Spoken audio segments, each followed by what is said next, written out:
Hello everyone. Welcome to the next episode of the Circle of Revival. Our today's guest is Professor Joseph Steinberg from the University of Toronto. Hello, Professor. Hi, thank you very much for having me. Uh-huh.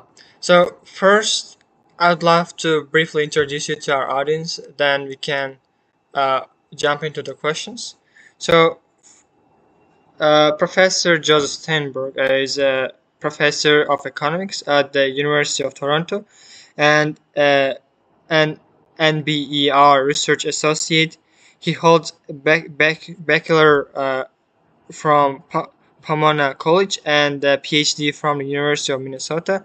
And also, his research focuses on quantitative policy, relevant issues on macroeconomics, international trade, and public finance, and he currently serves as a co-editor at the Canadian Journal of Economics. Um, my first question is, what initially drew you to macroeconomics and specifically to questions of international trade and public finance?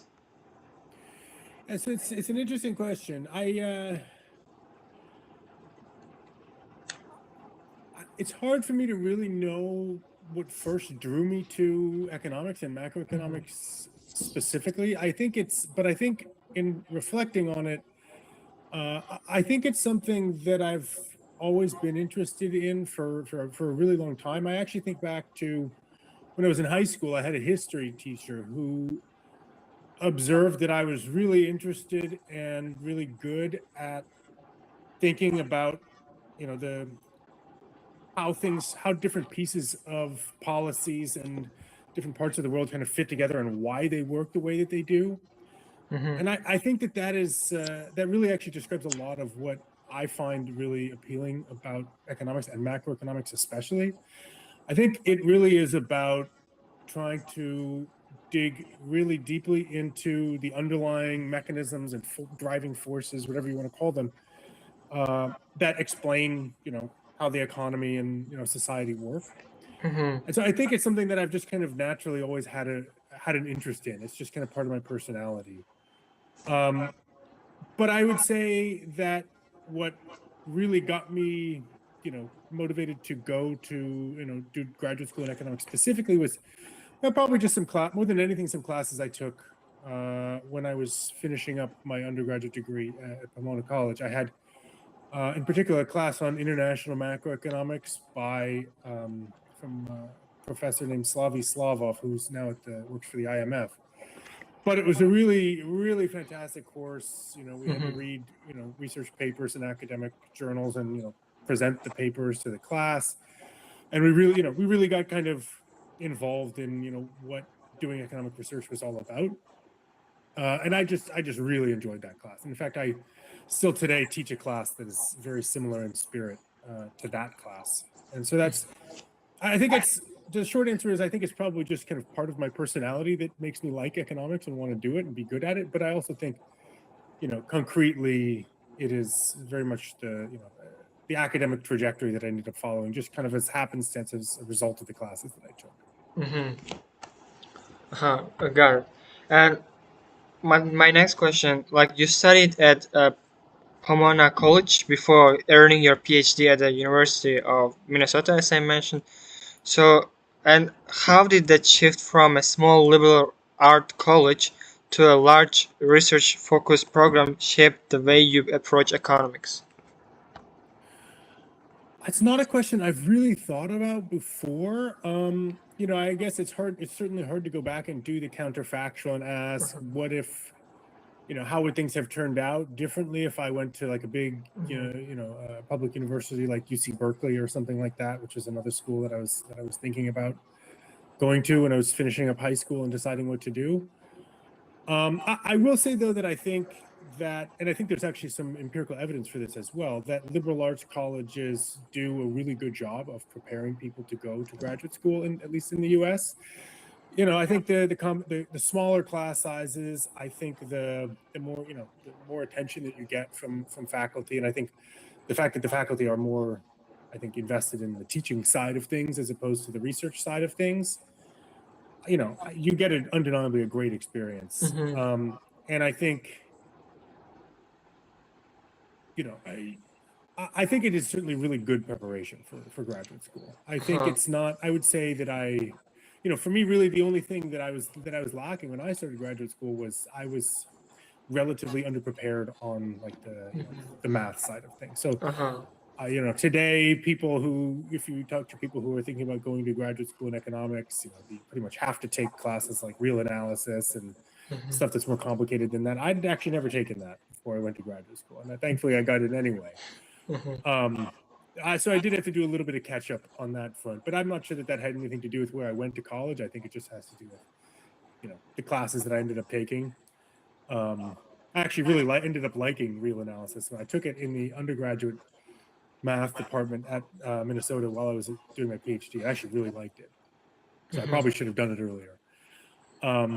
But overall, I guess I would just say that I think that Pomona, but more than, a liberal arts college in general, probably in the US, does a good job of actually preparing you to go to graduate school and start doing research. All right. And my next question, like, your research often combines international trade with public finance. And what made you want to connect these two areas rather than focus on just one? I think that is in large part because, and you can see this in the papers that I write, but I'm just really excited by thinking about things that are going on, in the here and now, in the present day, stuff that's going on in the policy arena. And that's just kind of, that's the kind of like research that I like to do. And so it's just kind of natural that if you're going to do research on stuff that, is very closely related to economic policy, it's hard not to end up working on, at least sometimes, some stuff that's related to public finance, tax policy, and so forth. So for me, it's just kind of a natural outgrowth of the fact that the types of research questions that I like to work on are just really closely connected to, contemporary policy debates.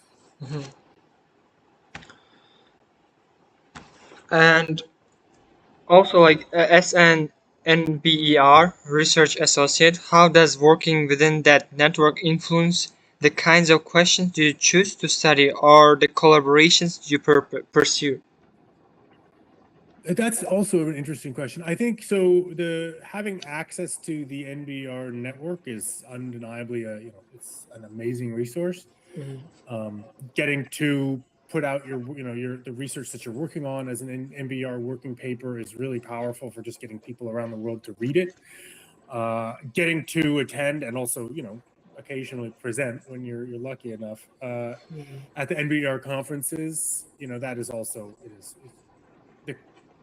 getting to present to and get feedback from the people that are at the top of the field is just really valuable. There's not that much, there's really no substitute for that in a way. The types of feedback and comments and suggestions that you get from people, people that are kind of leading the NBER. I mean, it's almost always they really kind of dramatically reshape the research that you're working on and make it a lot better. So it's, it certainly is a really invaluable resource, but I think it's also, a resource that lots of people outside the NBER affiliate network have access to. It's not a closed thing. Anybody can attend the NBER conferences and submit papers to present there, and it's you don't get in very often, but neither do I. But it is true that being able to publish your work in progress as an NBER working paper, I think it increases the circulation of your research and increases the number of people that read it dramatically, which I think is really helpful. So is it like kind of log-based stuff, like representing your research paper there, or like is there anything? No, so it's you submit. The way it works is you submit a paper. So there's a call for papers, and you submit your paper, and it gets evaluated along with all the other submissions. And the people that are running the conference, decide that your paper is good enough to be worth presenting at the conference. I'm sure there is a part of it is luck, but most of it is just having a paper that appears to be good enough, given the very, very high amount of competition. So it's, it's mostly, did you happen to write a really good paper more than anything? All right. And you currently serve as a co-editor at the Canadian Journal of Economics. And how has reviewing and editing other people's work changed the way you think about your own research? I think it's really fun to get to see a little bit of a wider array of types of research, that I normally interact with, so when you edit a journal, I have to handle papers that are in all different areas of macroeconomics and international trade, stuff that's further away, from what I think about in the day to day, I think that's kind of fun. I'm not sure that it necessarily changes my own research. But I think it also, more than anything, I think it's a really valuable perspective for, when you're on the other side of the relationship, when you're submitting papers to a journal and going through the review process. It is being able to see, being able to understand what journal editors are thinking about and the challenges they face with, getting timely referee reports and getting good quality referee reports, dealing with conflicting referee reports. It is a valuable perspective to have when you are, on the other side and, having to deal with, referee reports that are really harsh about your own work, or referee reports that are just kind of, they're just bad and they maybe misinterpreted the paper. They didn't read it very carefully. It's easy to get mad about these things, but when you are, when you're editing, when you're the editor responsible for this stuff, you see the challenges that arise, and how to deal with this stuff is non-trivial from the editor's perspective as well. It's more than anything, I think the perspective that you get is just really valuable for how you think about and relate to the process of submitting your own work to other journals. And my next question, like trade policy and tax policy both have very real, very political consequences. And how do you approach studying these topics in a way that stays grounded in rigorous economics rather than getting pulled into politics? It is tough to avoid getting pulled into the political side of things, especially when, I think especially at a time when a lot of policy, particularly trade policy, is enacted for non-economic reasons. The main reasons that the U.S. is imposing tariffs are not really economic. I think they have to do with a lot of other things. The economics is not, the primary motivation.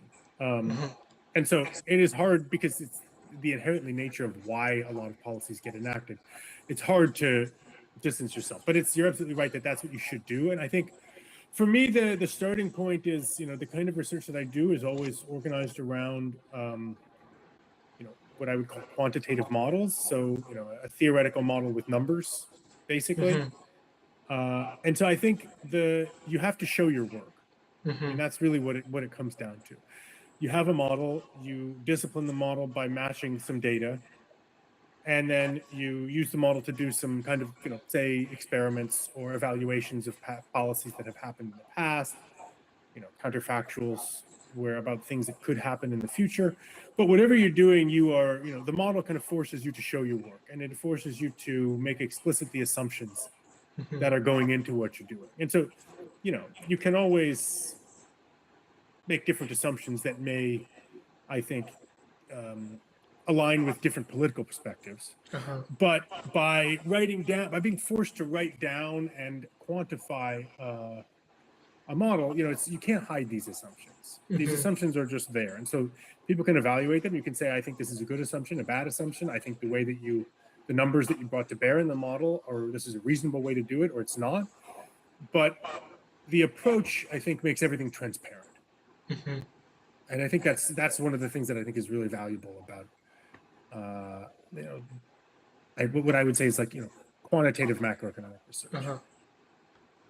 And a little bit of about your interest, like you mentioned, like you were also kind of interested in like history and like stuff. So, which field would you choose if you like didn't become like economic professor? Like, about, I mean, was there any stuff like, for example, related to history, like archaeologists or something like that? Oh, that's an interesting question.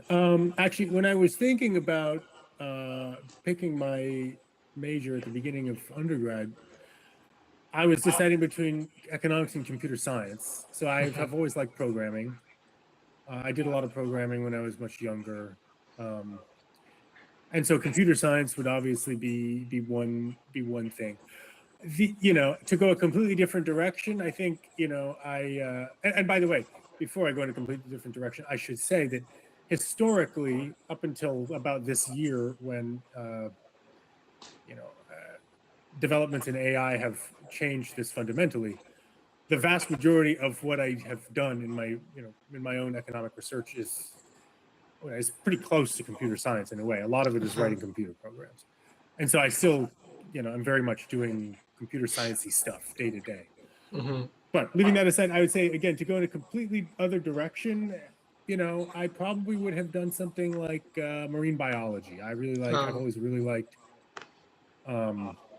scuba diving and learning about fish and other animals that live in the ocean, and it's just something that I've always been really passionate about. So I could easily have seen myself doing something like that, but that's completely different, obviously. All right. All right. Thank you, Professor. And moving into the part two, like there were like three research papers of you, like we discussed, like they are all connected, and Yes. and starting with the one that is called like trade war and peace, U.S. China U.S. China trade and tariff risks from 2015 to 2050.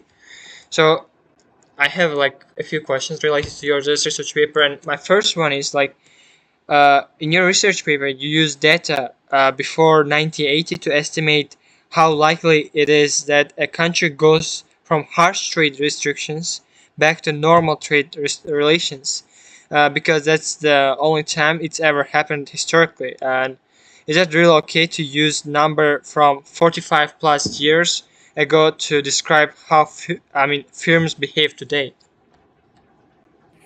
Yes, it is an excellent question, and so that was that part of the quantification in that paper that was building off our previous work in the Journal of Political Economy paper on the U.S. The growth of U.S. China trade initially.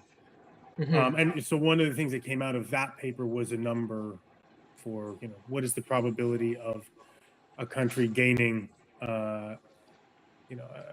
gaining most favored nation status to begin with, starting from what was known as the non-normal trade relations regime that is typically given to the U.S. typically gives to non-market economies like Russia, Cuba, etc. When it's not imposing a complete embargo on these countries, it gives them this non-normal regime. And so China was initially in that regime in the 1970s, and part of our what we did in that first paper was to figure out use data to figure out, use a combination of model and data, I guess I should say, to figure out what was the likelihood of China first being granted that MFN status. But you're right, it's not something that has happened that many times throughout history. It happened to China, it happened to Vietnam. Yeah. Vietnam, we ran kind of the same model experiment in Vietnam on a later paper.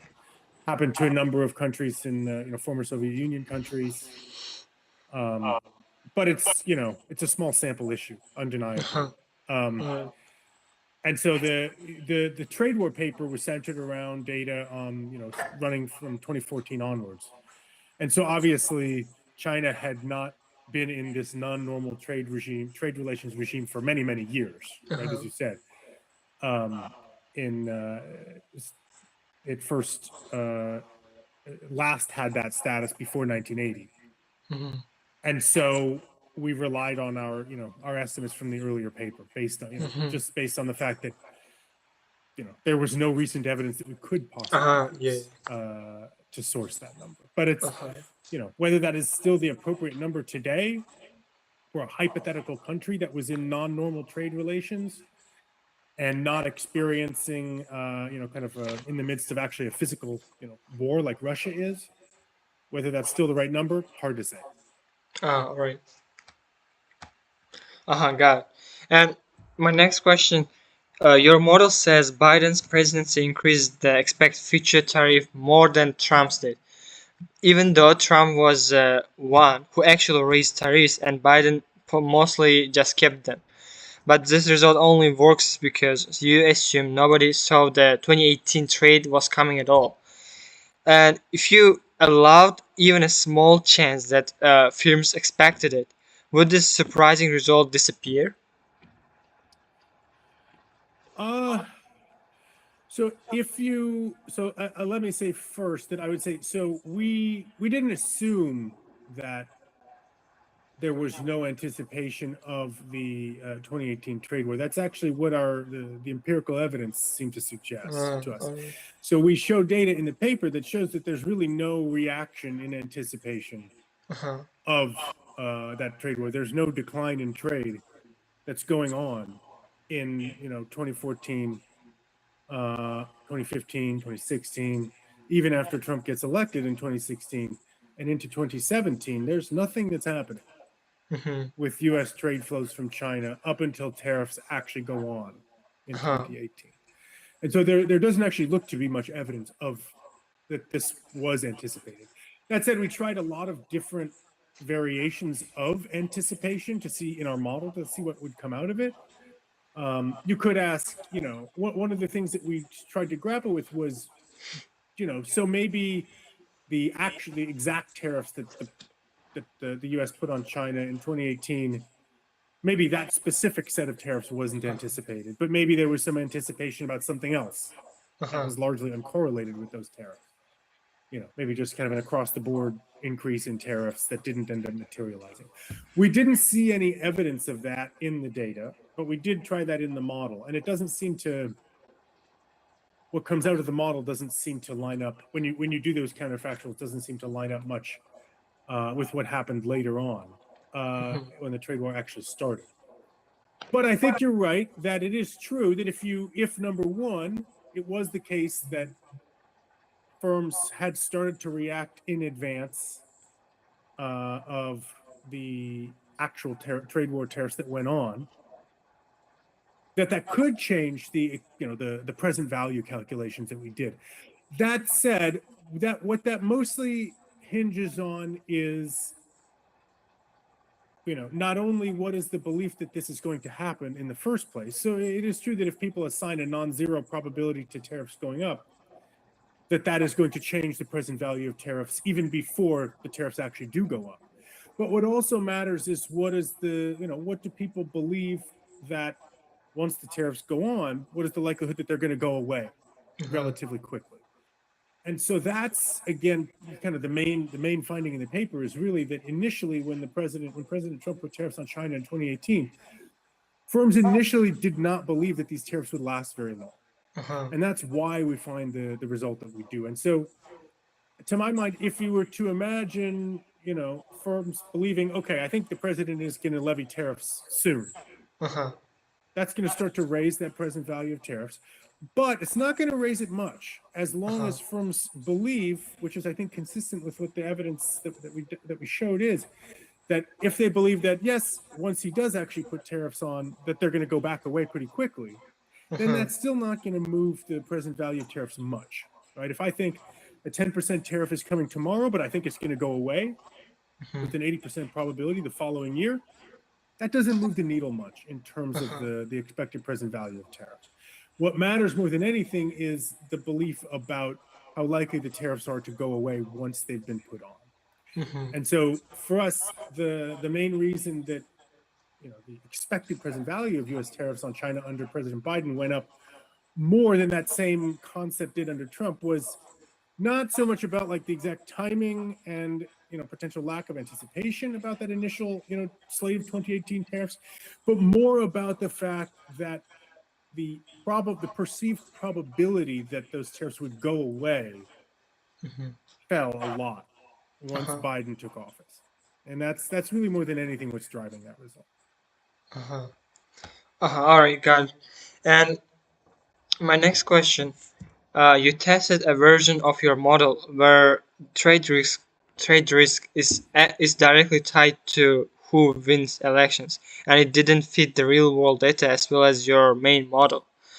And does that undercut your own story that president's decisions are what draw changes in expectations?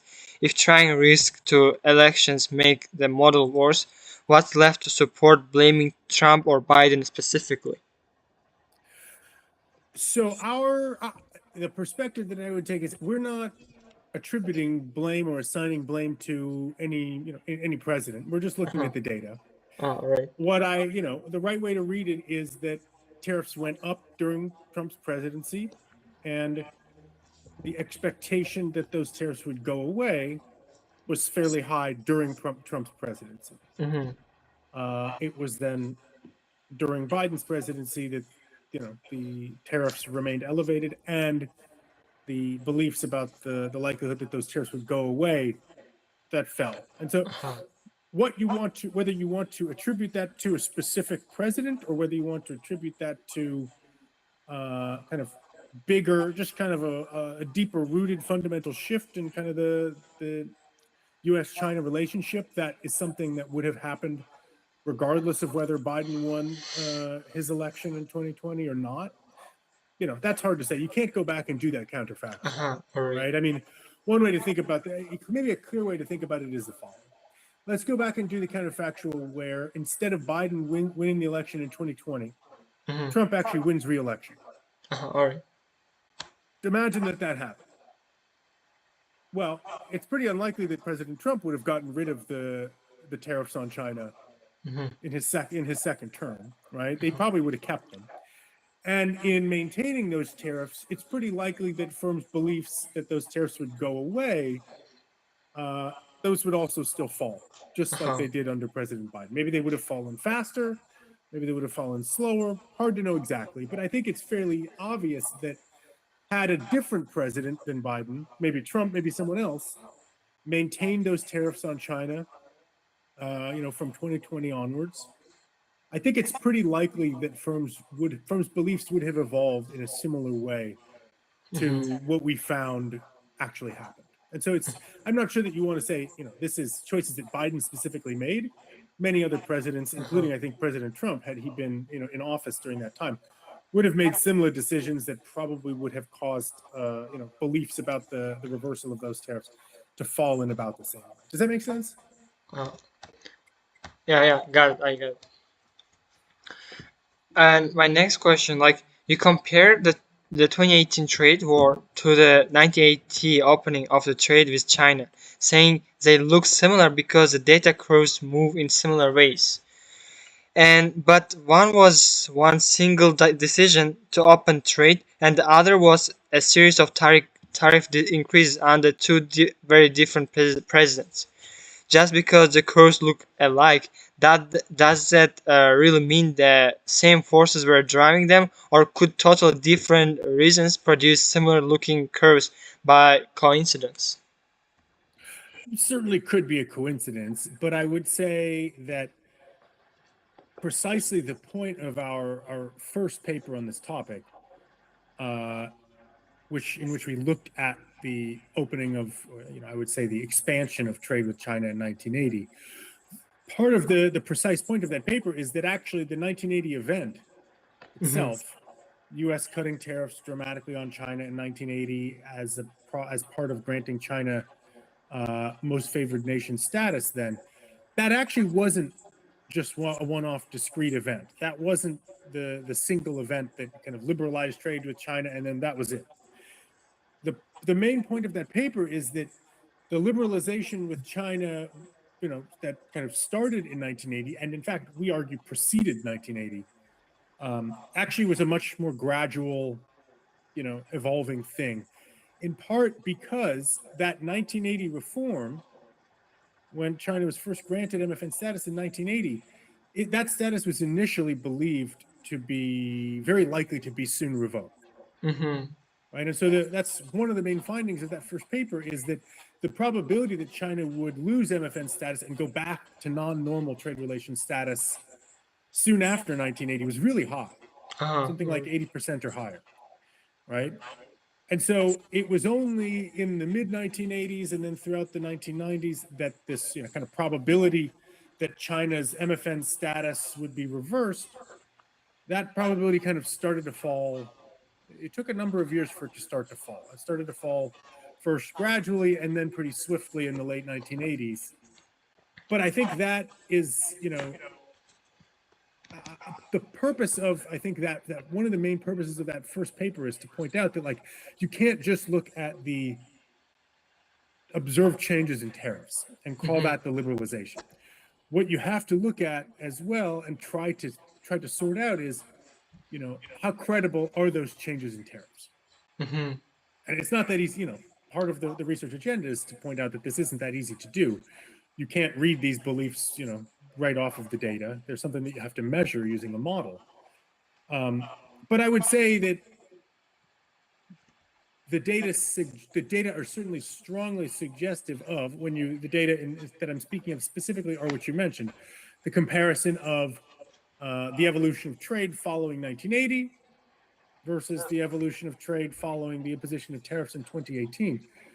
The evolution, the kind of similarly gradual evolution of trade in the aftermath of those events is, I think, strongly indicative of similar expectational processes at work, right? And that's really the point of bringing that figure in. It's saying, look, this kind of gradual response to this 2018 Trump tariff episode, it looks pretty similar in terms of its gradualness to the growth of trade following 1980. And we know from that earlier paper that the gradualness of growth following 1980 was due in large part to the evolution of firms' expectations. All right, got it. So, yeah, all right, got it. And this is my all questions for this research paper. And moving on, there was the second part of it's connect research paper to this trade war. I'm very sorry, but I can no longer hear you. You seem to be muted. Oh, sorry. I didn't turn on my microphone. So that's okay. Sorry. Yeah, start that question over if you don't mind. Yeah. My next question was about your research paper, related to the one that is connected to the first one. It's called Trade Policy Dynamics, Evidence from 60 Years of U.S.-China Trade. So my first question about this research paper, the paper says Congress started voting yearly on China's trade status in 1990 after Tiananmen Square, and what if that voting had actually started in 1985, in different year? Would that trade data from the mid 1980s look more like what actually happened, or more like the paper's risk starts in 1990 model, which doesn't fit the 1980s well? Well, I think, obviously, again, that's a historical counterfactual that's difficult to go back and do because it's. But I think the thing that I would emphasize is that although Congress did start voting on China's MFN status starting in 1980, and in fact, the House of Representatives actually voted to take away China's MFN status twice, although this never actually made it through, past the Senate and the President. But despite this all happening, our model suggests that this really didn't have much impact on firms' expectations about the probability of losing MFN status. Despite Congress starting to vote, the probability that China would actually lose MFN status did not seem to rise much in the 1980s. In the 1990s, I'm sorry. And so if you wanted to go back and do that same thing and say, well, what if they started voting earlier? I think you have to ask yourself, what did voting actually do? And our evidence seems to say that actually voting surprisingly didn't have that much impact. on the evolution of firms' beliefs. And so I guess the short answer would be probably wouldn't change much.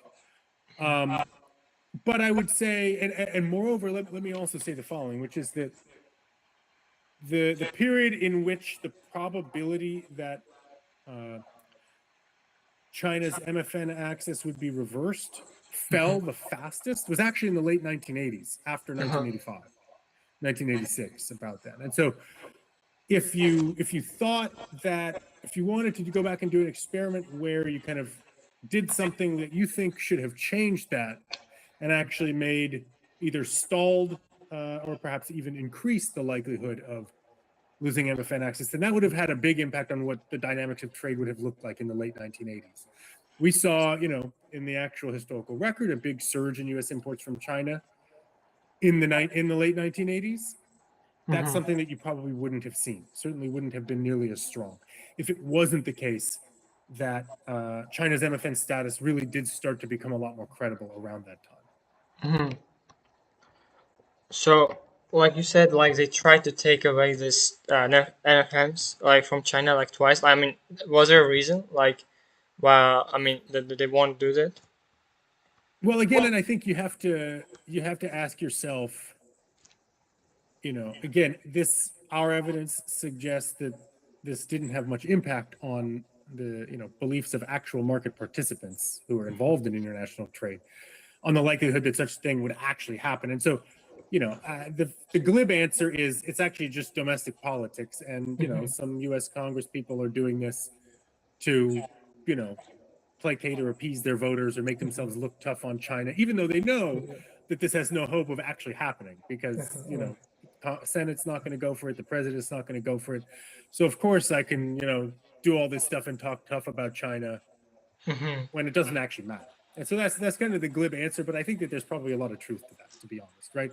Politicians grandstand and they vote a lot of times in symbolic ways that are mostly intended for domestic political consumption, not intended to actually change policy.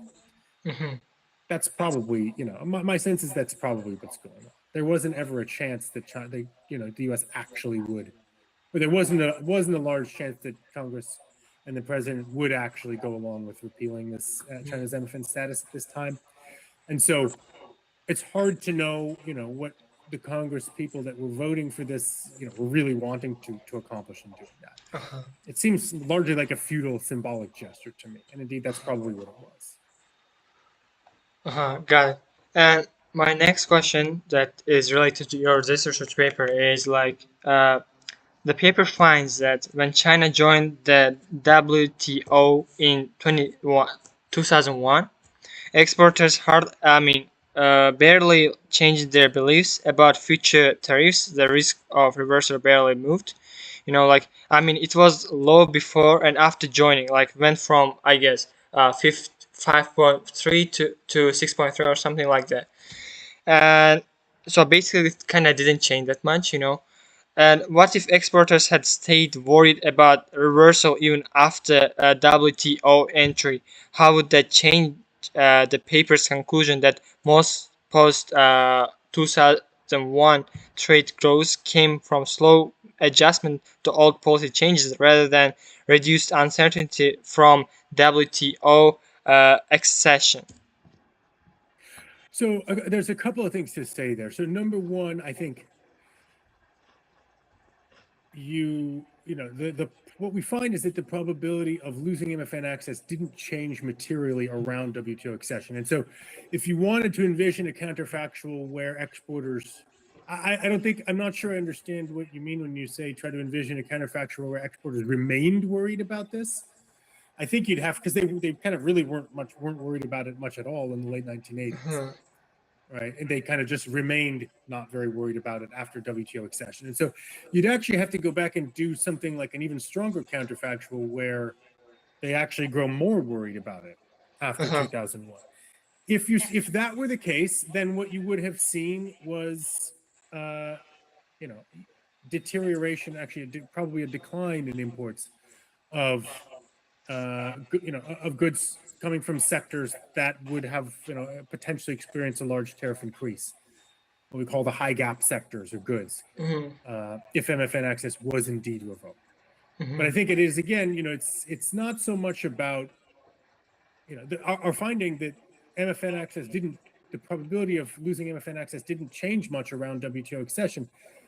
It says that, the pre-WTO status quo kind of looked more or less like what happened in the post-WTO period in terms of export growth.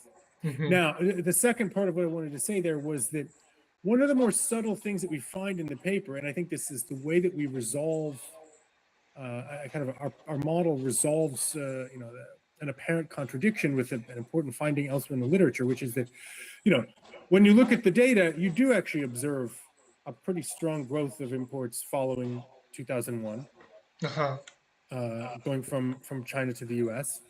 And in particular, you do actually observe a fairly strong, a relatively stronger growth in US imports from China in those high gap goods. So this is exactly what people have looked at in previous papers to say, okay, it looks to us like the surge in imports is fastest, coming from goods that have the most to lose from a tariff hike if MFN access is lost. That's telling us that WTO accession is cutting this probability and making these goods respond the strongest. And so what's important, really important to emphasize about our paper, maybe more than anything else, is that we are relying on exactly that same data, the same data that show a relatively rapid growth of US imports from China in those high gap goods. After WTO accession. And so how can it possibly be the case that even though beliefs about losing MFN access didn't change materially around WTO accession, how can it still be the case that imports of these high gap goods that have the most to lose from losing MFN access, how can it be the case that those are still the goods that are contributing the most to the rapid growth of US imports from China? That's really kind of the puzzle that you have to resolve. And the way that you understand that is to recognize that there were big changes in expectations in the preceding decade. And those big changes in expectations, a big increase in the credibility of China's MFN status that happened in the late 80s and early 90s, those big changes took a while to kind of fully work themselves out in the data. And so our model shows that the fast growth in US imports of high gap goods from China after WTO accession is actually due to changing expectations. I think that's what's really important. But what it's not due to is a change in expectations around WTO accession. It's a delayed effect of a big change in expectations that happened about a decade before WTO accession. That's, I think, really one of the most important points about this paper. And I think probably the thing that I like the most about the paper is this finding that it is true that the surprising growth of these high gap goods following WTO accession was driven in large part to big changes in expectations about the credibility of China's MFN status. It just so happens that those changes weren't related to WTO accession. They happened, a number of years earlier. All right, got it. And also, like, your concluding research paper of these two research papers that we discussed like earlier, like I had some questions about this one as well, and it's called like recovering credible trade elasticities from incredible trade reforms. So my first question about this research paper, the paper uses an outside estimate 3.17 for how sensitive exports are to prices instead of estimating it from their own data. So what if they had used their own like short run number for China instead, which was as low as 1.67? Would the paper's short run elasticity is small, long run is huge story still hold up? So one of and this is something that we have worked a lot to try to understand. It is, I'd say, you're right. This is maybe one of the shortcomings of the paper. Paper's still a work in progress, something we're still working on. We have, if you use a really low number for that, what we call, the short run trade elasticity, it is you simply can't generate the observed growth in U.S. imports from China over the long run. That long run, even in the data, which is reflecting partly some long running uncertainty that is kind of even depressing trade and the amount of trade growth even in the very long run. That's still a very large, a big response. It ends up being about the amount of growth of U.S. imports from China in the very long run is about 10 to 11 times the change in tariffs that happened in 1980. And you simply can't generate a response that large in any kind of internally consistent model that we have written down, where the short run elasticity is about somewhere between 1 and 2. It's just we have not found a way to make that work. I don't think it's possible. The second thing I think that's worth emphasizing is the 1980 switch did not happen. The cut in tariffs in 1980 didn't happen on like January 1st, right? It happened partway through the year, and so you have to try to find a way to try to adjust for that. We're using annual data. The response of somewhere about 1.5 between 1979 and 1980 is, I believe, partly reflective of the fact that some of the trade that you observe in 1980 is still coming in under the high tariffs that prevailed in 1979. And moreover, even for some of the products that did get tariff cuts, before, in 1980, that it's certainly the case that for some exporters, they still hadn't yet had time to adjust to that, right? And so the short run response is, the reduced form estimate of something like 1.5. It's in a way, I think, downward biased from what you think. What I think of is the true short run elasticity that is appropriate for China. What we show, one thing that's worth comparing to is we do the same kind of model exercise that we did for China. We also did for Vietnam in that paper. And so what's interesting about Vietnam is one of the reasons that we like the Vietnam comparison point is that qualitatively the policy process that Vietnam underwent was essentially the same as for China. The U.S. first had an embargo on Vietnam and then let Vietnam access U.S. markets under the non-normal trade relations regime, the high tariffs, the same high tariffs that China had in the 70s. And then it gave Vietnam conditional most favored nation status, just like it did to China in 1980. And then eventually Vietnam joined the WTO and that status became legally permanent. Exact same kind of stuff that happened to China. And in fact, the long run growth in U.S. imports from Vietnam relative to the change in tariffs when Vietnam gained MFN access for the first time, I believe it was in 2002, that number is almost exactly the same as it is for China, 10 to 11. And so the long run quantitative response is actually very similar to what we saw for China. And maybe that's not surprising given it was the same kind of policy experience. Yet, the short run growth in U.S. imports from Vietnam in 2002, when Vietnam was granted MFN status, actually was much larger. It was quite a bit larger than the number that we saw for China. And part of that was because the Vietnam change happened toward the very end of a year. I think it was in December. So you had kind of a clean full year of trade data to look at. There's no issue of kind of partial year downward biasing, as was the case for China.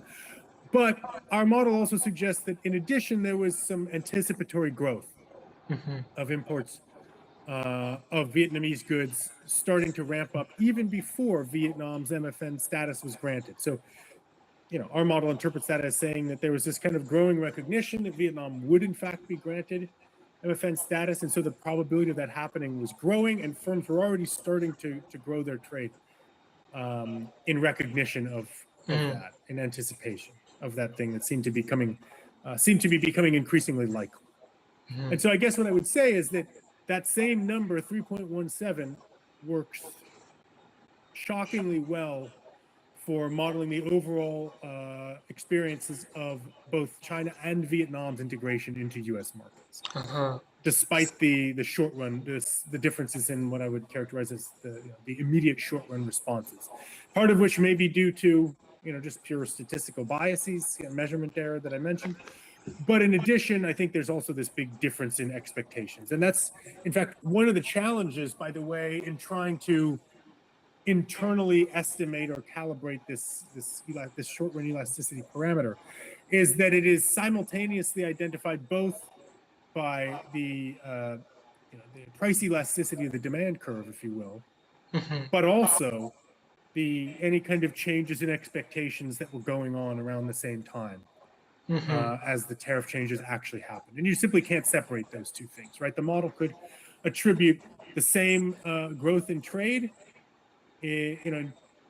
from Vietnam in 2002, could attribute that to a high demand elasticity, a high price elasticity of demand, or a big anticipatory effect coming from big changes in the likelihood of this event happening, right? It could be one of the two or a combination thereof. And so you can't kind of separately identify both. And so the best strategy we have found so far is indeed to use an external estimate of the price elasticity of import demand. And it seems to work on the whole, I would say, quite well in not only in delivering on the overall trajectory of U.S. import growth from both China and Vietnam, but also, in fact, in helping us kind of reconcile the differences in the short run between these two episodes in a what I would say is kind of a nice, clean way. And my next question about this research paper is like, the paper says half the gap to the long run trade level closes every 5 years, but this is like based on fitting a curve to only the later part of the data, skipping the huge jump in years 1 and 2, where 60 to 70% of the change already happens. What if they would fit that curve to the whole path instead? Would we still get 5 years, or is that number just an artifact of which part of the data is used?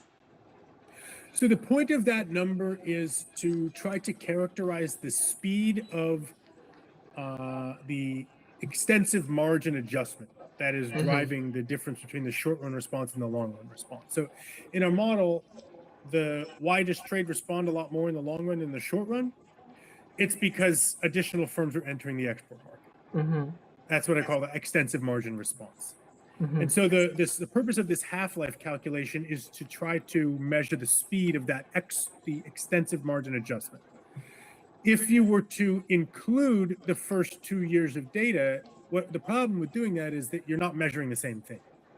You're also including what I would call the intensive margin response of import prices falling a lot because tariffs are going away, and imports rising a lot just as a result of that, even before additional firms start to enter the export market. And so the purpose of this calculation is, in fact, to separate out the extensive margin adjustment that happens over subsequent years from that very short run response that's mostly about the price adjustment. We want to separate it out. And then having separated it out, we want to find a way to kind of parametrically measure just how fast that adjustment tends to take place. And so that's the purpose. The entire purpose of that calculation, in fact, is to intentionally separate out the price-driven short-run response from the extensive margin-driven medium to long-run response. Got it. And my last question for this research paper is like, China and Vietnam are used as cleanest examples of a surprise, as you mentioned earlier, permanent tariff cut because their NTR status, once granted, never got reversed. So what if there was a third country where NTR status was later taken away? So if you and your colleagues included that case, would their long run elasticity of approximately 14%, 14, still hold, or would it show that the reverse risk was actually a bigger deal than the paper assumes? So the goal, so the number of 14 that you mentioned, so the way that we get that is by following this kind of two-stage process. So the first stage is we estimate the model to fit the data that we do see, which is the China and as you say, the China and Vietnam cases. And then having done that, then we run a new counterfactual experiment where we completely eliminate all sources of trade policy risk. So we go from a scenario, we start with a scenario where the economy is in this non-normal trade relations regime and believed to be there forever with no possibility of getting out of it. And then going to MFN is a complete surprise, and then there's no risk of ever losing it. And we run that counterfactual experiment in the model to get the number of 14 to 15, which is our model's way of saying, how much would trade respond in the long run if there was absolutely no sources of trade policy risk whatsoever? That's the purpose of that number. It's a number that is intended to be kind of invariant to what's actually going on the ground in terms of, the real world. Every trade reform is uncertain to some degree or another. And a part of the point of this paper is that you can't look at the long run response of trade from one scenario and compare it, and try to use it to infer the long run response of trade to a different scenario that is materially different in terms of kind of the expectational properties, if you will. And so this number of 14 to 15 is kind of we're trying to find the upper bound. That is, what is kind of the largest amount that trade could possibly grow in response to a tariff change if there was absolutely no possibility that tariff change would ever be reversed? What is the absolute maximum amount of trade growth that you could possibly get? And so I think it is a useful and interesting question to ask. What could our model accommodate? What would happen in our model if we were to run an experiment of the case of, I think, Romania, for example, if I'm not mistaken, is a country that went from the NNTR regime, it got MFN status, and then it actually was revoked. It's an example of such a case. It is an interesting question as to, what would our model say? Could the model, as we have kind of estimated it, and could we get that model to fit the experience of a country like Romania, assuming we got we kind of parameterized the expectations correctly? I think the answer is yes, and in fact, I think we're going to have a graduate student work on doing this kind of thing over the summer. It's not something that we have tried, but I think the hope is, and the purpose of our estimation approach is that you could take such a model, the Romanian case study instead, and do more or less the same procedure. Estimate the model to match the Romanian experience, including the on and then off of MFN status. Try to get estimate the expectations of moving back and forth between those regimes for the case of Romania, and then alongside it, estimate all the underlying technological parameters that govern trade growth, and then try to do the same kind of experiment that I just mentioned. Take that model, turn off all the expectations, and then run the same experiment. Would you still get the same number, 14 or 15? I can't tell you for sure, but my hope is yes. One way of getting at that is that if you look at, so one of the things that we did do is that we said, okay, we've now got this model that we have estimated using the China and the Vietnam case studies, and we've demonstrated that trade would actually grow even more in the long run than we observed in these two case studies if there were no expectational issues at play. Now let's go back and see, what does the model say about some other cases? Not just the China and Vietnam cases, but in fact, the kind of typical trade response to the typical tariff change, which in the empirical section of the paper, we look at, the whole universe of US tariff changes, going back as far as we can. And what we find is that the typical US tariff change is really transitory, right? It is well approximated by, like a Markov process with high and low tariffs, where the probability of switching back and forth between high and low tariffs is, something like 30 to 40%. And then, there are lots of other, more persistent tariff changes that we see in the data that are still nevertheless much less persistent than the China and Vietnam cases. These are kind of the typical, what we call regime switches. when things like exactly what I just mentioned, U.S. granting MFN status to Romania for some years and then revoking it, forming free trade agreements with Mexico and Canada, and so forth. What we find is that these are pretty persistent, certainly much more persistent than the typical tariff change, but they are well approximated by something like a Markov process with a switching probability of maybe 10%. And so what we do with our model is say, now that we've estimated the whole thing, we could kind of put in any stochastic process for tariffs that we'd like. And so we do exactly that. We put in a hypothetical process where you have a probability of switching back and forth between high and low tariffs of like 30 to 40%, and another one where the switching probability is like 10%. And what we find is that when we feed these types of hypothetical processes into the data, what we get back out of the model is actually responses that look remarkably like what we see in the data for these typical tariff shocks in US trade history. Much smaller long-run responses in either case, but especially for the very transitory one than we saw for China and Vietnam. But quantitatively, the model actually does a surprisingly good job of delivering on kind of the average trade response to the average tariff change, even though those things look very different than the China and Vietnam cases. And the way that we explain that is simply that, and the empirical evidence is suggestive of this when you just look at the persistence of tariff changes themselves. But most tariff changes in U.S. trade history are nowhere near as persistent as the China and Vietnam cases, and so they generate smaller responses because they're more uncertain.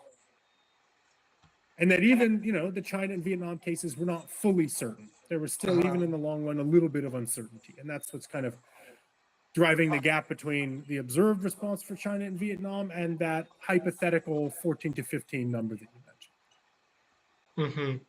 All right, thank you, Professor, for your time. Yeah, absolutely. Yeah.